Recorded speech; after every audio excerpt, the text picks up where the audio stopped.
Alright, so it's time now to actually discuss the actual contents in Batman v Superman. Now, if you haven't gone and checked out Samuel Utten's channel, I strongly advise it. As you can see, this video here is by Samuel Utten. And in this video, which you can go ahead and check out, okay, he has 4 insightful interpretations of the movie. We start off with Mark Hughes, who shows that Superman he's retained all those pure ideals and he's striving towards that high standard to inspire mankind. But what we see in today's world, and we see it with the audience and with people, is that most people do not actually appreciate these high ideals.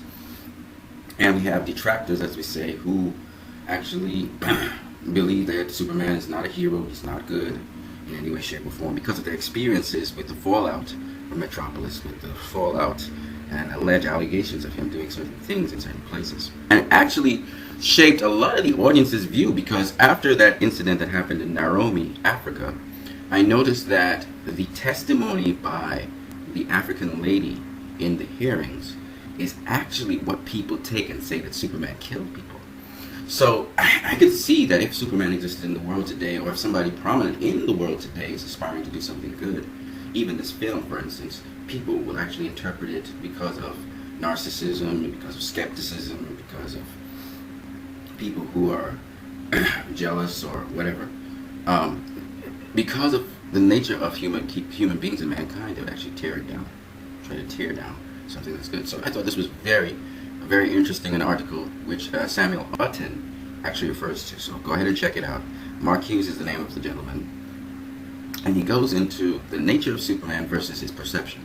This article by Matthew Theriault. And in this article, it speaks about sacrifice versus a world of violence. Sacrifice in a world of violence.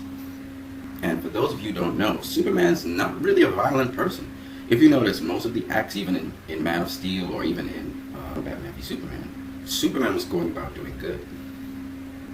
And this is why, interestingly enough, I think the world sees him as a boring character. Sadly, the values that Superman espouses is not necessarily the values that the people in this generation or in this, to get entertainment in the cinema, they want to see violence, a lot of violence.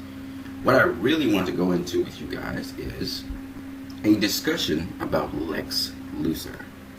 I'm going to use different quotations of Lex Luther to sort of bring about a discussion about his philosophy of life and what parts of his philosophy were true and what parts of his philosophy were false, how he acted on his philosophies of life. And we're going to open it up for discussion. So one of the first things that Lex Luther says in the beginning of the film is that absolute power corrupts absolutely. And he then goes on a little later on, speaking to the senator when he's clashing with her in the room, when she says that she's not going to allow the importation of kryptonite to be weaponized. He said, "Devils don't come from hell beneath us, they come from the sky." And then another very poignant statement he makes to the senator on him attending the hearings, and he says to her, "You know what's the greatest lie in America, Senator? That power can be innocent." Now, what I want to do in this discussion with you guys, and as you leave your comments below, is I want you to tell me what you think of each of those statements. That absolute power corrupts absolutely. Is that a true statement? Is it a statement that commonly is believed by most people? And then the next statement, that devils don't come from hell beneath us, but they come from the sky. Do you think that's just limited to the film, or is this something that Lex Luthor is saying that has to do with a top-down approach to how our society or structures are? People, like sheep, will follow a leader, and if the leader is evil, then they will follow the leader that's evil. He goes on to say that God cannot be all-powerful, and he cannot be all good. This is Lex Luthor's, again, philosophy. Now, do you agree with that? Do you disagree with that? Leave your comments in the comment section below. And these are 4 very strong pillars under which Lex Luthor governs his thoughts. And also reveal to us what kind of person is Lex Luthor. I remember when he told the senator that it's going to be hot in there, a June bug.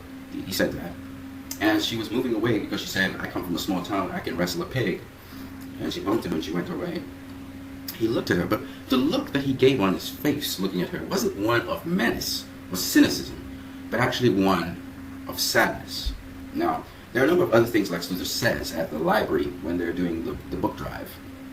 He doesn't agree with the saying that knowledge is power.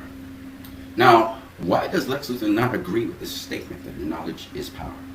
Because Lex Luther feels powerless around more powerful beings. Have you ever been in a room where some people make you apprehensive to speak to them because they seem to be so good or so really advanced in what they're doing that you feel somewhat small in their presence? I believe every human being has experienced this. And different human beings handle this in different ways. I want you to think about what Lex Luther was saying, why he called the powerful beings that live on this earth, he called them gods and he called them monsters. So I'm interested in seeing how you think about these things. Another thing Lex Luther said, which is a little bit further into the film, when he created out of General Zod with his own blood, which he was so happy to say he did, Doomsday. And you can see the great joy when he says, blood of my blood, to Superman with his hand. But do you understand the implications of a man being able to birth a god? I think he took some great joy in also being able to control God when he was controlling Superman, because he put him in a moral dilemma with his mother. He said, if you fly off, she dies. If you kill me, she dies. Based on that, let's talk a little bit about Lex Luther's ideologies and each of these statements that we talked about. Leave your comments in the comment section below. All right. You guys have a great one.